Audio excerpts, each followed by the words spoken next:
तुम्ही कितीही चांगलं काम करा, काही लोक तुम्हाला नेहमीच दोषी ठरवणार किंवा तुमच्यावर टीका करणार, बरोबर ना? पण अशा परिस्थितीत तुम्ही स्वतःला कसं सांभाळाल? चला बघूया.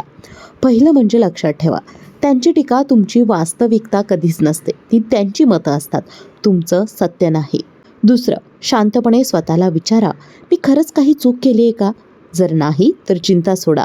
जर केली असेल तर सुधारण्याची संधी मात्र जरूर द्या. तिसरं आणि महत्त्वाचं, सीमा निश्चित करा. त्यांना स्पष्ट सांगा की त्यांची नकारात्मकता तुम्हाला सहन होणार नाही. प्रत्येक वेळी स्पष्टीकरण देत बसण्याची गरज नाही. चौथं, तुमचं लक्ष सकारात्मक गोष्टींवर ठेवा. तुमच्या ध्येयांवर, तुमच्या प्रगतीवर लक्ष केंद्रित करा. तुमच्या यशानेच तुम्ही त्यांना उत्तर द्याल. लक्षात ठेवा, तुमच्या आयुष्याचा रिमोट कंट्रोल तुमच्याच हातात असायला हवा. तो इतरांच्या हातात कधीही देऊ नका. तुम्हाला याबद्दल काय वाटतं? कमेंट्समध्ये आम्हाला नक्की सांगा. हा व्हिडिओ तुमच्या मित्रपरिवाराबरोबर नक्की शेअर करा आणि अशाच सकारात्मक विचारांसाठी स्मार्ट मराठीला फॉलो करायला विसरू नका.